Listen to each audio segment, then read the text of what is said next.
All right, I got Dr. Eric Cole on the show today. He's a former CIA hacker, spending years solving problems through a hacker's mindset, and now he's applying those same mindset to personal growth, career success, relationships, and health. Dr. Cole, welcome to the show, brother. Thanks for having me, my man.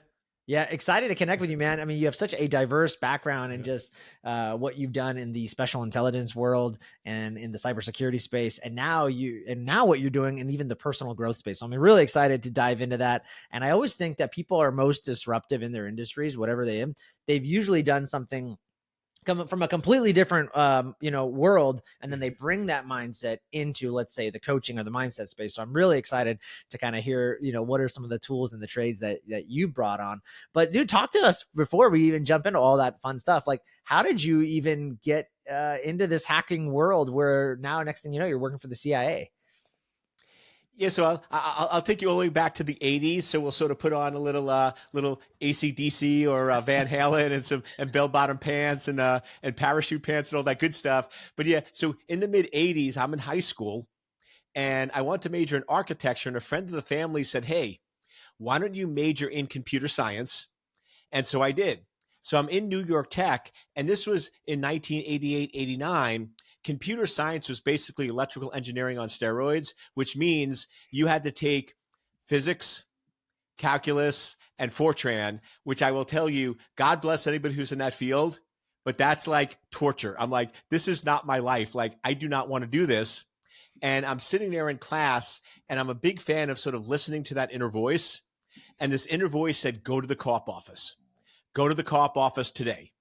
I get out of class at 3 o'clock.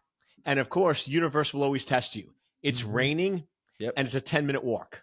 So I'm like, okay, do I listen or do I don't? So I walk in the rain. I show up there around 4 o'clock. They close at 4:30. And they basically say, how'd you know?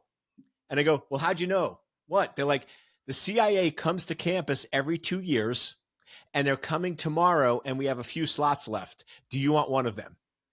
Now, here's the coolest part.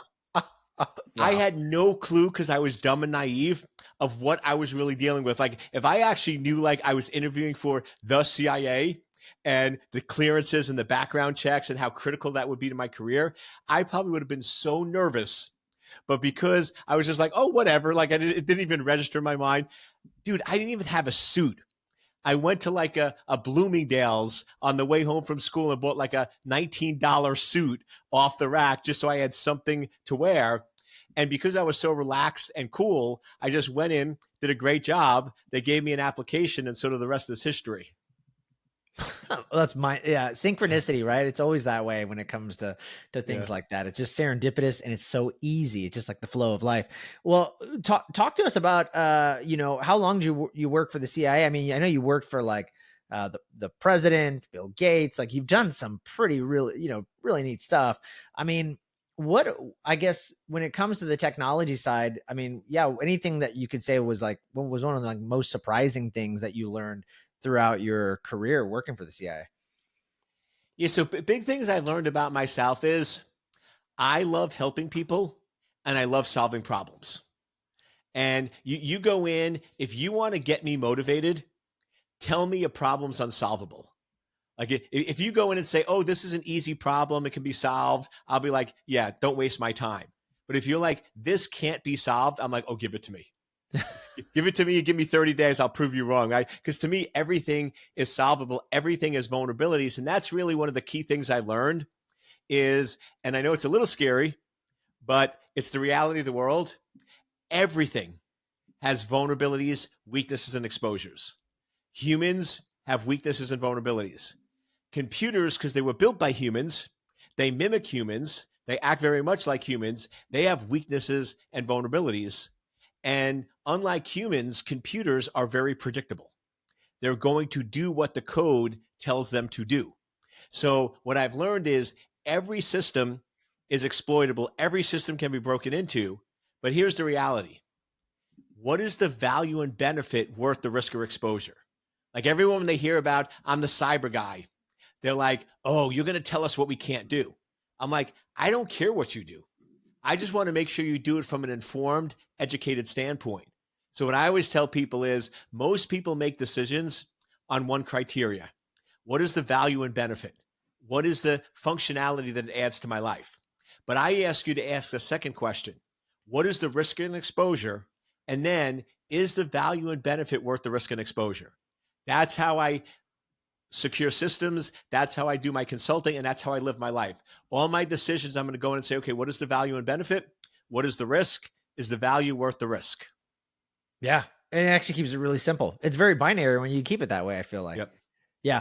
Talk to me. I want to jump into some of the mindset stuff. Before I do, though, I think cybersecurity is, if not now, maybe even more of at the top of the newsfeed because of AI and just there's a lot of what we've seen too over the years about privacy, right? And I wanted to ask you your opinion with that because there's been a lot now. We have Alexas in our homes for a lot of folks and the Nest. And I was just listening to a podcast the other day and they're like, yeah, well, Google's been listening to you. Google's been selling your information. They've been learning from you surreptitiously, gaining all that information. That's kind of concerning, Dr. Cole. I mean, so what are some things that you're doing or that you would advise people to protect themselves in privacy, or even, you know, things like we just saw 23andMe was selling everyone's DNA and we didn't know about that. So all these concerns are coming up and we're being told by companies, no, your data is safe and secure. I mean, is there something that, like, what's, I guess, the lowest hanging fruit where you'd say, yeah, don't do that. Your data is probably not secure. So the first thing is that people have to accept is awareness. That basically, whether we like it or not, privacy is a train that left the station and it's not coming back. We don't really have privacy at any level that we can imagine today. And I always love when I tell people that Alexa is listening to everything you do. And they go, oh, no, she's not. I'm like, think about it. How can she answer if she's not listening? And they're like, oh, I never thought about that, right? If you go in and say, how is the weather? And she comes back and goes, the weather is 90 degrees outside. She was listening the whole time. Here's the reality. All your devices are listening and capturing everything you do. If you don't believe me, if you want to really be freaked out and you do not believe me, do this. Take your phone and just hold it in your hand and start talking to a friend about a specific topic. Let's just pick something random.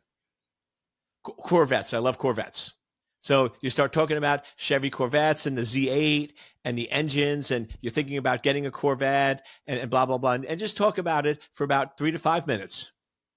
Then go in to your phone and go to Google and type the word H. And the first thing that will come up is, how much is a Corvette? I kid you not, my friends. This is how it's working. And like I tell people to do this all the time, and it freaks them out because the reality is we have installed apps. And here's my big thing. The F word. I'm from New York. I love the F word, but we're talking about a different F word. The free. Free is not free. People have not realized this, and this is the biggest drug that we're all addicted to, and this is why privacy has left the station and never coming back. When you sign up for a free app, you are saying you can track my location in return for giving me the app for free. These free apps don't work if they don't turn on location tracking. How do you think they know when you get close to a coffee shop and you get a coffee ad? How do you think when you're driving around town and you get close to a fast food and all of a sudden those ads pop up? It's not a coincidence. They're tracking and monitoring your location and paying for your data and information. Why do you think Facebook, a $1 billion company that gives their product away for free? How the heck can you have a $1 billion company when you're not selling a product? You're giving the product for free because it's the data that has value. It's all the data and information that they're using, capturing, and performing targeted advertising against. So the reality is you're being tracked, you're being monitored. If you want to be secure, people always ask me this, Eric, give me the simple, easiest way to be secure. Super simple, my friend. Super simple. You can do this within 24 hours. Pack up your car, go to Pennsylvania, and become Amish. I tell you, I can hack anything. I've hacked nuclear reactors. I've hacked cell towers. I have not been able to hack a candle and a horse and buggy. So you go Amish, my friend, and you're pretty safe and secure, but you lose a lot of the value and benefit out there. So it's all about accepting the risk and recognizing that you are a target and that you have to take action to protect and secure yourself. And sort of one last thing to emphasize that is it got buried over the weekend because of the bombings. But late Friday, it was announced the largest password breach ever. Billions of passwords were stolen and compromised and available on the dark web. Huge. Like, if you're still using passwords, you need to stop. Two-factor, multi-factor authentication, biometrics is the way to go. But here's the funny thing. They didn't steal the billion passwords by breaking into Amazon or Microsoft. They stole them by breaking into individual devices. Now think about this. How can you steal a billion passwords? It's because there's malware already on the phone. And the malware comes from those apps that you're downloading that are monitoring and tracking and grabbing your information and sending it to who knows what. But Dr. Cole, it says every time, do you want the app to track you? And I say no. Doesn't it do what I don't want it to do? Or no? But okay, but no, that's funny. Okay, but what I was going to ask you then is, and this is good. The only other thing I was going to ask, and then I do want to get into some of the what you're doing now currently, but in the mindset and high performance space. But I wanted to ask, does it even matter in terms of, I guess, like, here's another one, VPNs, or there's even phones out there we were talking about before we jumped on today, such as, I think it's called Above Phone. I have to look at it, or Up Phone, one of the names. And it's like a privacy phone. Yep. It sounds like what you're saying. Yeah, all those things can like throw up some barriers maybe, but at the end of the day, everything's hackable. Is that fair to say? It is. And once again, the weakest link is always the human. I go and I tell people, I can give you the safest car. Wearing seatbelts are good. Anti-lock brakes are good. Airbags are good. But if you're an unsafe driver and you're doing stupid things, you can still kill yourself in an automobile, even the safest car on the planet. One of my phrases that I use a lot is, no matter what you do, no matter how much security you put in place, you can't secure stupid. I mean, just look at what happened 3 months ago. I won't mention names, but you can figure it out. When top government officials are using personal phones with secure apps to go in and send out the war secrets and war plans, and they send them to the wrong people. So don't get me wrong, and this is where I'm a big fan. Signal is great. Signal is one of the most secure apps out there. So yes, VPNs are great. Signal is great. But if you are doing stupid things and you are sending your data to the wrong people, the security in the world can't help you. And that's the problem, is you're putting in VPNs, you're putting in biometrics, you're putting in Signal and all these secure apps, but then you're going in and voluntarily giving away all your information. So the apps are like seatbelts. They can only protect you if you're a safe driver and have good safe practices in place. Yeah. Last question on this though. Anything that you would do, obviously I know this very clear now from talking to you. There's really nothing you can do. You just do your best. But in terms of doing your best, like, what are just some like top 3 or top 5 things that you'd say, here's some things where you can create some barriers. But at the end of the day, everything's hackable. And I get that. So first one, and I don't own any stock. So I don't get any benefit. I don't have any stock in them. But basically, I live my life on an iPad. I check email, and not a MacBook, an iPad. Here's why. Most of the vulnerabilities and exploits out there are written for operating systems that have huge vulnerabilities. Microsoft, iOS, Mac, even Linux. But the iPad is a simpler operating system, and there's very few exploits out there and available for it. So when you see a lot of these exploits with embedded links, don't click on them. But if you click on them on an Apple or a Windows box, probably going to get infected. You click on them on an iPad, you probably won't. So first thing is simplify your tech and use tech that is harder, not unhackable, but harder. Next, number 1 rule. If you get nothing else from me and you follow this one piece of advice for the rest of your life, you will be much more secure. Do not click on a link. But Eric, What if I get a message from my bank? Go to the app.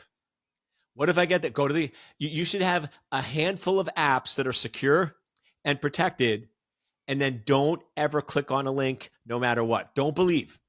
You get a text message, even though you just came from Florida, because they're tracking your location and they knew, saying you ran a toll and you have to pay $15. Don't fall for it, my friends. That's not how you pay tolls. They will send you letters in the mail. So don't ever click on a link, no matter how tempting it is. And then go in. And one of my rules is deleting an app a day keeps the attacker away. Delete apps off your phone. Most people have hundreds of apps, and most of them they're never using. And most of those apps are free, malware, and potentially exploiting your system. Delete the apps you're not using. My number one rule is go in and run your life on 10 apps. If you can't run your life on 10 apps, there's a problem. And here's what I can tell you. Up until the age of 22, I ran my life without technology because they didn't have it. I mean, yeah. I survived without a cell phone. I actually grew up and I'm safe and went to college. And I actually, guess what? I was actually able to date and maintain friends without a smartphone. Like, what a freaking concept. And I didn't even have a pager. I got a pager when I was 21, right? When I worked at IBM. So the point is, you can live your life without tech. We're getting way too dependent on tech. And this is going to be the craziest advice to come from a tech guy. But here's my last piece. Have digital detox breaks throughout the day. I have at least 3 breaks throughout the day where I don't have my cell phone. An hour. My team knows, everybody knows, hey, from 10 to 11, Eric will be unreachable. If there's an emergency, you can come to the house. And guess what? If there's an emergency, I will look out my window and see the nuclear cloud and know that a bomb went off. But trust me, you can live your life an hour without it. Here's my other rule. And everybody knows this. If you go to dinner with me and you pull out your cell phone during dinner, I will leave. Think about it. That is the most obnoxious, rudest thing on the planet. You are at dinner. Somebody is giving their time, whether it's your spouse, your family, a date, a business partner. They are there to hear from you and spend time with you. And you're going to be obnoxious. And yes, it is obnoxious. Pull out your cell phone and start texting and ignoring them for 2 to 3 minutes. It's crazy. So my rule is, listen, I'm going to respect you. You respect me. Leave your cell phone in the car or in your pocket. But if I take out my cell phone, you should leave. And if you take out your cell phone, I'm going to leave. And we just have to start implementing common sense on the internet. Because if I was at a restaurant with you and all of a sudden I turned around and started talking to somebody else, you wouldn't tolerate that. That's rude. Yeah. But you let them pull out a cell phone and do the same exact thing. It's like, when it comes to the internet, common sense has left, and we just have to have common decency and common practices when it comes to using our tech. So good. Such great advice. Oh, one last thing on the tech side. AI. Scary for you? What are you thinking? Are you scared about it? Or are you just thinking, yeah, no, it's going to improve humanity and there's going to be some pros, there's going to be some cons. It's a balance. I'll be this real careful because I'm sure people are listening to this. It's sort of, I view it like marriage. It's one of the most exciting, exhilarating things that's terrifying and will destroy your life if you're not careful. Yeah. And it's sort of, it's the same thing as it's what we use it for. If we use AI as a tool to help us, AI is great. If we let AI replace areas where we're interacting with computers, then that's great. But if we let AI replace humanity, replace emotions, then we're dangerous. Because here's the reality. Computers can't feel. Computers can't have emotions. Computers can't cry. Computers can't give a hug. They don't have the energy of a human. And they can't do other things, but we'll keep this PG-13. Well, I don't know. We will keep it PG-13, but I don't know. I'm already seeing fembots and stuff. I'm like, oh my God, man. I'm not going to try, but I'm pretty sure it's not the same, my friend. I'll just tell you that. So, but the reality is here's the trick. AI is inferior to humans. It is an inferior life form that can only do and think what we tell it to do. So if we go in and we tolerate interacting with AI and we downgrade humanity to the level of AI, it will destroy us and make us extinct. But if we stop accepting it and say, I want to talk to a human, if I call up help desk or services and it's an AI generated thing, I'm hitting like £0 out, or I go to the store. I'm a human. If you want my business, show me freaking respect and let me talk to a human. I don't want to talk to a robot. I don't want to talk to a computer. So the more we tolerate talking with computers, the more it's going to destroy us. So all these execs that are like, oh, AI is going to take your job. Well, here's what. AI will only take your job if your job doesn't require human emotion, if your job doesn't require being human. Because here's the reality. Anybody who's hired people, you know what's the number one rule of hiring? You don't hire on skill, you hire on personality. I don't care what you know. I can teach you anything. I care about your work ethic. I care about your personality. I care how you interact with others. Are you caring? Are you kind? Are you somebody that I want to be around? Do you have a personality and level of energy that's going to uplift me or drain me? Well, if that's true, then how in the world can AI replace your job? Because AI doesn't have any of those things. AI has no emotion, no feelings, no personality, no work ethic, nothing. It's going to do what you tell it to do. So if your job can be replaced by AI, it means your job is not requiring thinking or any human skills. Because if you're a human and you show up as a human, there's no way AI can take your job or make you obsolete. Sounds like it's a chance for us to all level up. Exactly. Is what it is, and it's probably a good thing. If we're that replaceable, then it's time for us to look inside and say, well, where can I grow? Where can I get better? Where can I expand? Right. And so I love that. Here's the reality. Nobody wants to say it, but I'll say it. AI is a wake-up call coming out of COVID. Because let's face it, COVID made people lazy. Working from home does not mean work is a secondary component and your life is a primary. I have people that used to work for me, big emphasis. They live 10 minutes from the office and they refuse to come in the office. And I would tell them, are you working 8 to 5? Yes. Well, if you're working 8 to 5, why can't you come in the office? Oh, well, and they come with the excuse. I'm like, it's because you're not working. Be honest with me. You don't want to work. You want to be paid an 8 to 5 salary and you want to work 4 hours a day. In my book, don't get mad at me. That's called lazy. And if you want to be part-time, I'll pay you part-time. But the problem is people want to be paid full-time and work part-time, work from home. So AI is a wake-up call because here's the reality. If I'm paying you a full-time salary and you're doing half the work because you're working from home and doing other things, and I can replace most of what you do, 60% of what you do with AI, I get a win because you're only doing 50% of the work. But if you're doing 100% of the work, there's no way you can be replaced with AI. So here's the reality. If you don't want to go in the office, if you want to work from home, right, then yes, you're at risk of being replaced by AI because you really don't want to put in the energy and effort that's required to work a full-time job. Yeah. So good. So good, brother. I love that. And I'm sure we're going to get so much hate on that one, but probably not from your audience because your audience is pretty cool and up to date. But if other people hear this, they're probably not going to be too happy with us. Yeah. Well, dude, talk to me. How did a professional hacker go from breaking into systems to now breaking through limiting beliefs? So it's so remarkable. A creator creates things in their likeness and image. Anything you create is going to be creating your likeness and image. Computers were created by humans and are very similar to humans. Computers have memory. Computers have operating systems. Computers have programming. Computers have all those different things. So you look at a computer, when a computer boots up, it has a kernel. That's code that can't be changed in ROM. Guess what? That's your personality. That's who you are. You can't change that. You can try, you can pretend, but you can't change who you are. Then the decisions you make on a daily basis are the operating systems. The operating system is what you use to run your life. And then your applications are your beliefs that drive and dictate what you do and how you operate.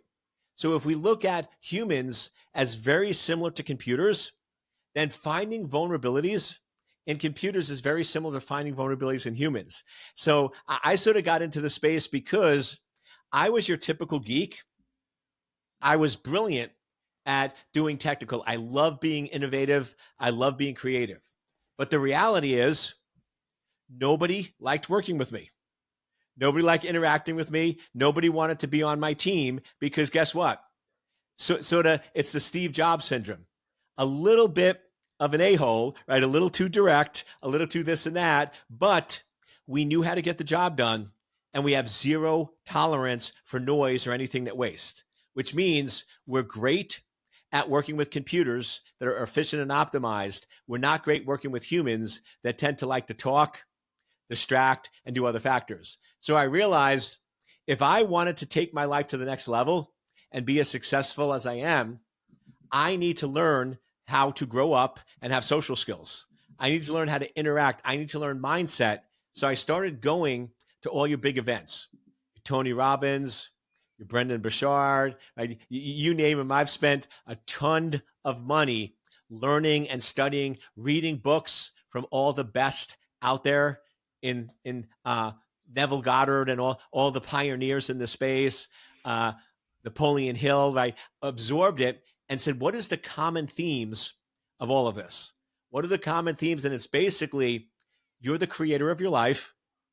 Your beliefs control and create. And if you look at your life and you want to change your life, you change your beliefs and you change how you think. And then what I also realized is this: there were no technical people at Tony Robbins. I'll tell you, if you go to a Tony Robbins event, it'll freak a geek out. Like, you get there and people are like dancing, and then you start hugging and doing back rubs. I'm like, get me the hell. Why are you touching? Like, nobody's touching me, man. That's just freaking weird, right? We're not going there, my friends. This is not going to happen. You're not going to start rubbing my back and rubbing my butt. This is just weirdness at a whole new level. And I'm like, there's no way technical people are going to go to these events. But guess what? Technical people are the future.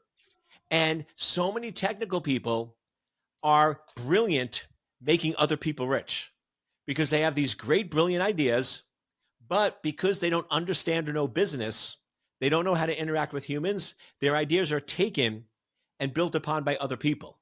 You go in and you look at all the big apps. Nobody knows who actually created, when you think of Elon Musk. Yep. Right? When you think Facebook, you think Mark Zuckerberg. Who are the people who programmed and actually created it? You don't know. You don't know who actually did it, because guess what? They don't actually get credit for their ideas because they're typically kicked out of their company because they're not able to interact or grow with the company or think business. So I'm like, wait a second.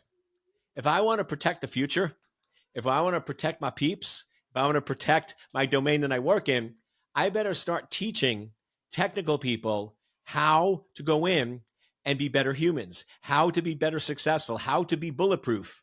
One of my podcasts that is basically life advice for technical people, and start sharing that information with the world.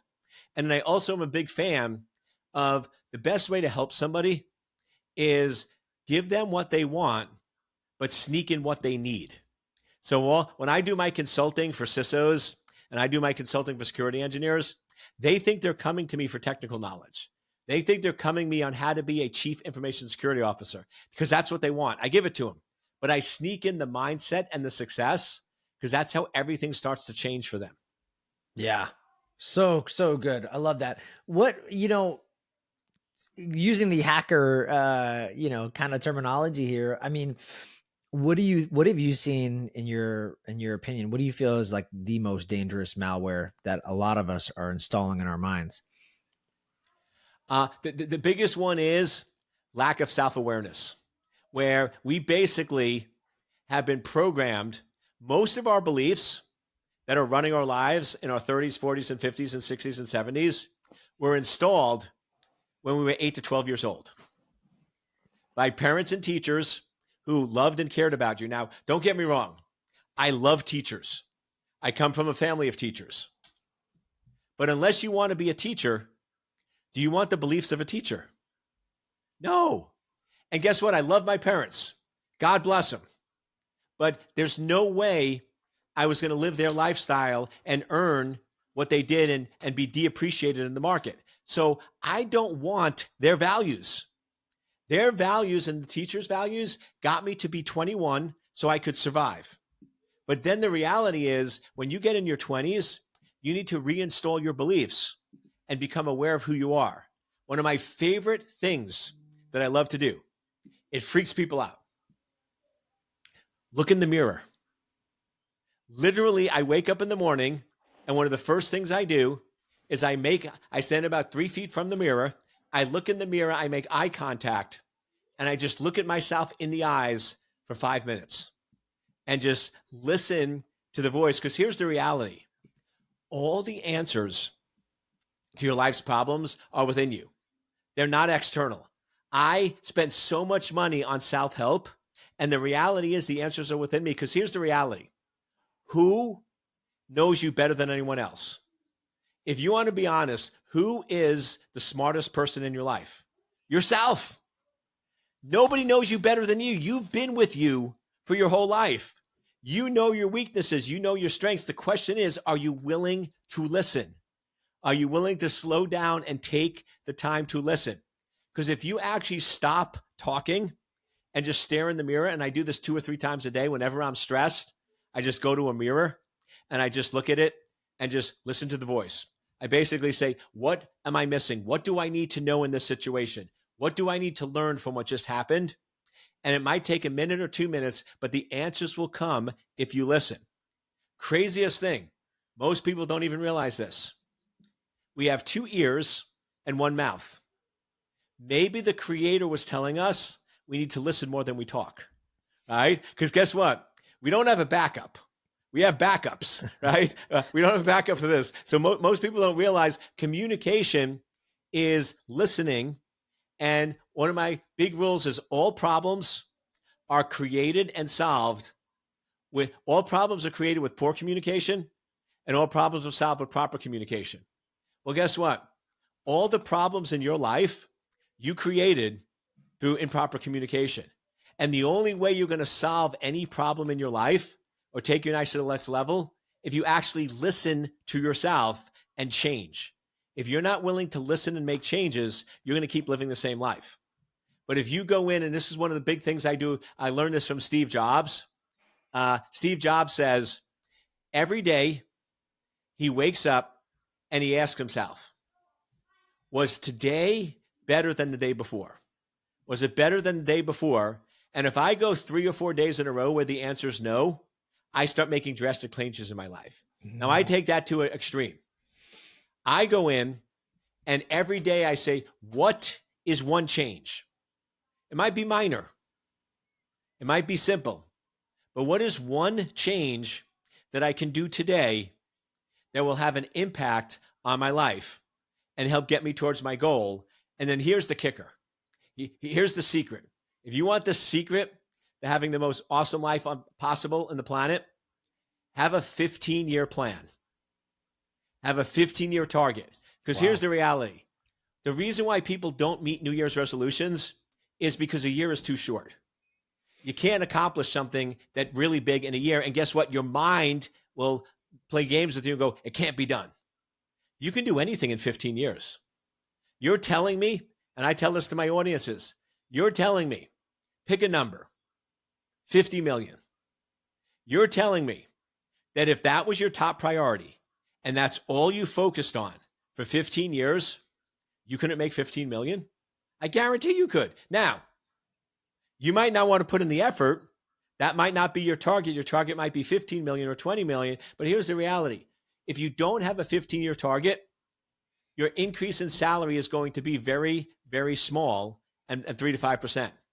But when I set targets, it's amazing how quick I reach them. And then that drives my life. So every morning I wake up, doesn't matter if it's cloudy, doesn't matter if I'm depressed, doesn't matter if I'm down, doesn't matter if I'm going through winter. I go in and I look at my 15-year target. And that energizes me. Because if your why is big enough, if that drives you enough, if that purpose is huge, nothing will stop you from getting up in the morning. I was just thinking too, Dr. Cole, have you had it where you set this 15-year target and you accomplish the goal in like 5 years? And so then, Always. yeah, and then you're like, oh, well, I guess I'll have to set a new one now because, you got there sooner than you thought. That's the thing is, but you go, okay, Eric, well, why don't you set a 5 year? Because once By the way, again, everybody I know in the high performance space says set a 3 to 5 year goal. You're the first person I ever heard say 15. yeah. The problem with 3 to 5 is it makes you think too small because 5 years is still, that's pretty quick. And like you go in and if your kids are 10 years old and you're like in 5 years, they're still going to be in high school. I'm still going to have to support them. You're going to be limited. But if you go in and say 15 years, they're out of college and on their own and I'm an empty nester, that changes everything, right? That shifts your reality and then it can actually be compressed. So yeah, 5 years is okay, but you're not going to put big items on there. Like I go in and I'm going to have a G6.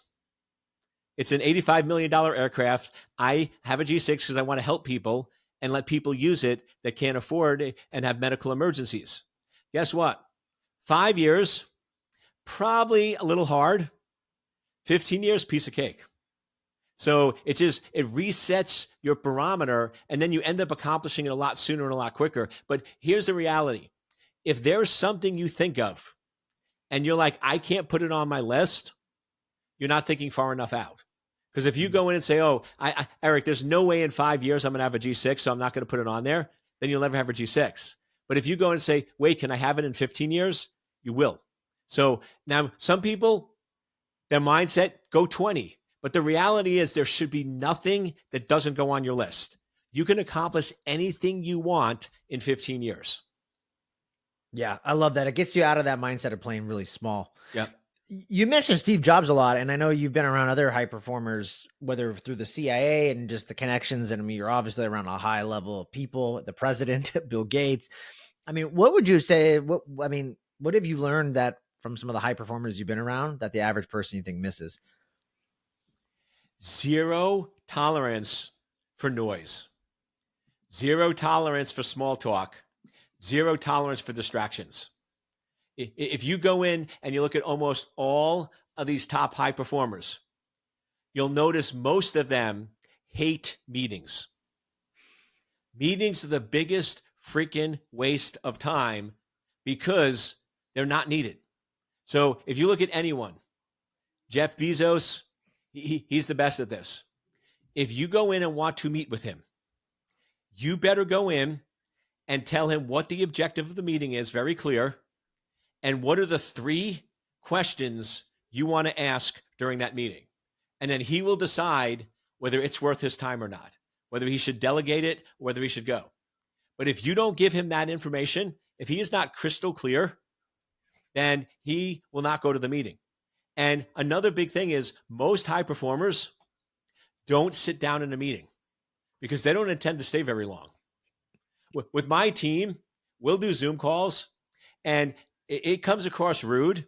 I interrupt them all the time. I'm like, stop, boom, boom, boom. And then if they want to talk, I'll be like, hey, everyone, you guys can stay on the line and keep talking. I'm going to drop because I have some things to do. I am very focused and deliberate on how I use my time. And then the other big thing is huge on schedules, but not the way you think. Time blocking. I basically break my workday into 4 blocks, 4 2 to 3 hour blocks. And every evening I sit there and say, okay, what did I do great today? And I ask myself 3 questions every night. What do I need to keep doing? What do I need to stop doing? And what do I need to start doing? And then I go in each morning and I wake up and I say, okay, what are 4 core focus areas for today? What is going to be my core focus today? So today, like your day, podcasts. That might be 2 blocks. So, okay, great. So 2 to 3 hours, I'm going to be doing podcasts. I'm then going to do marketing. I then need to work with my team on some issues, another 2 hours. And then I'm going to go in and I'm going to work on client deliverables. And then my day is focused. So now as little interruptions come up, it's okay because I schedule out my time. If you look at my calendar, I'm fully booked. and my assistant knows she can move, but she can't delete anything. But it's not so specific that it's like 30 minutes for this, an hour for this, an hour for that, because you're going to get backed up. General time blocking and getting focused on just 4 core things every day, and then things that are focused on your 15-year target. Love that. I love that. That is so good, dude. Um, I have kids. Do you have kids? Yeah, so my kids are a little older, 25, 23, and 19. Okay, wow.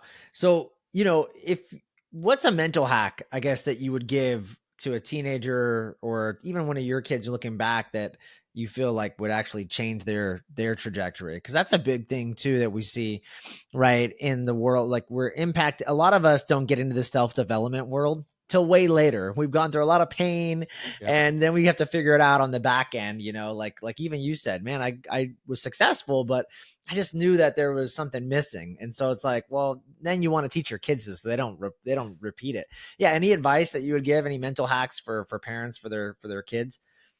Yeah, so a couple of things. First is, and I know this is going to sound crazy, don't tell your kids no. Wow. Tell them aware of the consequences. So go, okay, you want to do X, and ask them, what are the consequences for doing X? And are you willing to accept those consequences? And then if you want to do it, go for it. Like, I never gave them a curfew, but I'm like, listen, if you stay out past 11 o'clock and I don't know where you are, you will lose your car for a week. Now, if you choose to want to do that, go for it. I mean, I'm telling you my rules, and have non-negotiables. You have non-negotiables with your kids. They know the rules, and then they get to decide whether they want to accept the consequences or not. So I never told my kids no. And my daughter was funny because she would be like, okay, there's a huge party. I want to stay out till 2 a.m, and I have a busy week at school, so I'm not going to need the car. And I don't care if I lose the car for a week. So she would then accept the consequences of staying. So you have to be careful with your non-negotiables, right? But she was super smart. I'm like, great. I mean, that was awesome because it taught her responsibility. Other big thing with kids, they should come to you with possible solutions. Like, don't come to me with a problem. Come to me with options, and I will go in and help you select the best option for yourself. But I want you to do the research.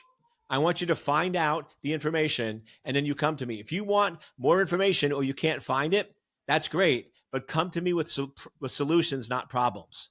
And then the last one with my kids is one of my big phrases, one of my two phrases that I live my life on, I train my kids on.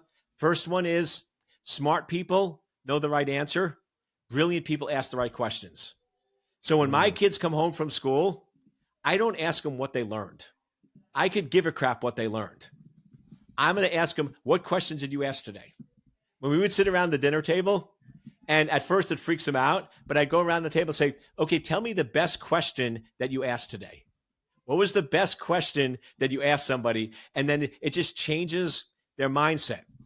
My other big rule that I live my life on is let data drive decisions, not emotions. If we are not making a decision, it's because we don't have enough data. And if we made a bad decision, it means we didn't have enough data.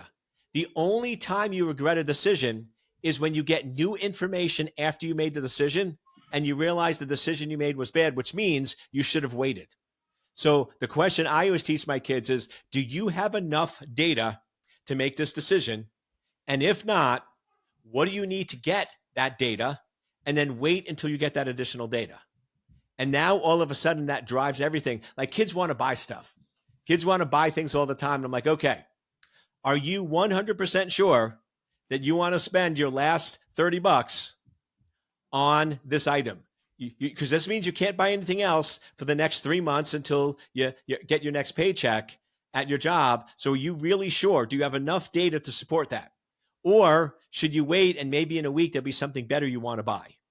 And then they once again make the decision. I don't make decisions for my kids. I just drive them and I ask questions and say, do you have enough data to make a confident decision and move forward?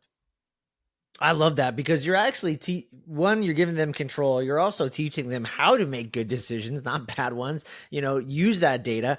And I think also one of the biggest things And you see it, I know, with the clients that you work with, and just even in the high performer space. One of the things I remember my coach told me is like, making decisions is really not easy for a lot of folks, because we've been plugged into this 9 to 5 world where you just check in, check out.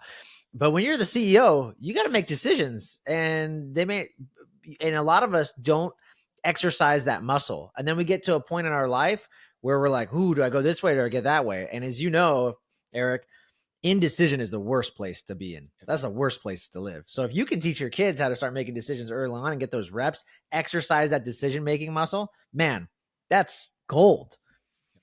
And here's the thing you nailed. The more decisions you can make, the more irrelevant bad decisions become. If I only make one decision a day and it's a bad decision, that's going to screw up my life. But if I'm making 100 decisions a day and one of them is bad, it doesn't matter. Yeah. And, and I actually learned this. One of my really good friends and super nice guy, he's worth a lot of money, like hundreds of millions of dollars, bought and sell multiple companies. And I'll just mean this in the nicest, kindest way. He is not a smart dude. Like he does, you look at his life, he's done so much stupid stuff in his life. And I'm like, dude, how in the world can you be so successful? And he goes, Eric, I make so many decisions that the stupid decisions don't become relevant. Because he goes, if I make 100 decisions a day and 20 of them are stupid, I'm still batting 80%, which is awesome. Yeah. That's still a great percent. He goes, but if I make 5 decisions a day and they're all bad, then I'm gonna be really, really bad. He goes, so I just make so many decisions so quickly that bad decisions basically wash away so quick or get fixed that they become irrelevant. I love that. I love that, brother. I know we have to wrap things up here in a bit. I wanted to just ask you, what are some exciting projects or things that you're working on that you can tell the audience about? So a couple. One is that I'm working on, and this is my 15-year goal, is I believe everyone is put on this planet for a purpose. And my purpose is to secure cyberspace, to make cyberspace a safe place to live, work, and raise a family. The biggest problem we have right now is we don't have international laws. We know who the cyber criminals are, but they're coming from countries where it's not illegal to hack the United States and there's no extradition treaties. So one of my 15-year goals that I'm working on right now is to have an international law, to work with Congress, the White House, and the UN to have a unified global law on cybersecurity. So if you're anywhere in the world and you hack somebody or cause harm or take someone's life, you can be prosecuted anywhere, any place, anytime. And then the other project, which I sort of alluded to, is creating a new domain where you're merging cyber, security, and humanity together. Because right now, the problem with AI, we're only focused on the cool factor. We're only focused on how AI is going to change our life. Nobody's looking at the security or the how humans can interact and basically maintain control over AI. So I'm looking at how do we create a new space where you can actually get functionality, security, and humanity all together. That's a challenge, brother. Yeah. That's a big one. Why you need 15 years, my man? You can't do that in 3 years. Yeah, yeah. Oh, wow. Those are both really, really exciting stuff. I mean, how close are you with the cybersecurity one, the extradition? That actually seems like something that a lot of countries would want, no? Or or is that were years and years away from that, something like that happening? It's one of those, like with surprises, you only like the good ones. So here's the problem. If somebody is hacking their country, they want an international law. Naturally. But in most countries, the hackers work for the government and are providing huge services. So when they're working for the government, they want to protect it. So the problem I'm having now when I work with all these foreign countries are like, Eric, we'll agree to a law, but anybody that's sanctioned or endorsed by the government is not covered by the law. And I'm like, well, that's not going to fix anything because you're just going to sanction everything. So the problem is they only want it when it's convenient to them, not when it hurts them. Yeah, that makes sense. That makes sense. How, and then just really briefly, because I know you have to run and I want people to be able to reach out and find you and connect, but with the whole AI humanity, how are you trying to, I mean, what's the biggest, I mean, seems like that's a heavy lift, brother. I mean, what are the big things that you're seeing that are the stopgaps there that are really the big boulders that have to kind of move? So two things. One is slow down the train. I'm not going to be able to stop this train. You That get was in front something of a Elon Musk, moving, I think, asked for too, right? And exactly. he said the cat's out of the You get in bag. front of a moving train and it's going to run you over. But if I slow down the train, I can control and limit it. So my first thing is trying to just slow down some of this stuff. Second is awareness. The Yeah. more people are aware of what they're doing and they're giving away their humanity, the less they'll let AI replace them and the more they'll use it as a tool. So it's sort of like going in and putting safety labels on electric tools, right? Electric tools, an electric hammer is great, but it's a bullet. It's a gun and it could kill people. So you put safety labels and you teach people how to use it safely. So I'm doing a huge campaign on raising awareness on how can you use AI safe and secure, and how can we all step back and slow down the adoption of it so we can get our arms around the problem. Makes sense. Makes sense. That is good. Man, this was a lot of fun, a lot of good info that you provided. Not just like the simple things, which I love. I mean, you gave some really deep knowledge, and I appreciate you sharing that with the audience today. Dude, where can people find you, Dr. Eric Cole? Where can they find you? Reach out if they want to connect, if they want to follow you, either on Instagram, LinkedIn. Like, where are you most active? I know you got a lot of books out there, but yeah, what's the best place to go? I always joke with everyone is look at my name and remove the dots and spaces. Dr. Eric Cole, Drericcole, all one word. Drericcole. If you go to drericcole.org, that's my personal website. If you go to secure-anchor.com, that's my business website. On Instagram and all these channels, it's Dr. Eric Cole, and I give away a ton of free information. So I'd love for you to engage with me, interact. If you want to reach out to me directly, I'm a big fan of giving out my contact, ecole, ECOLE, at secure-anchor.com. Amazing. Dr. Eric Cole, thanks for being on the show, brother. Appreciate you. Thanks, Joel. It was a pleasure.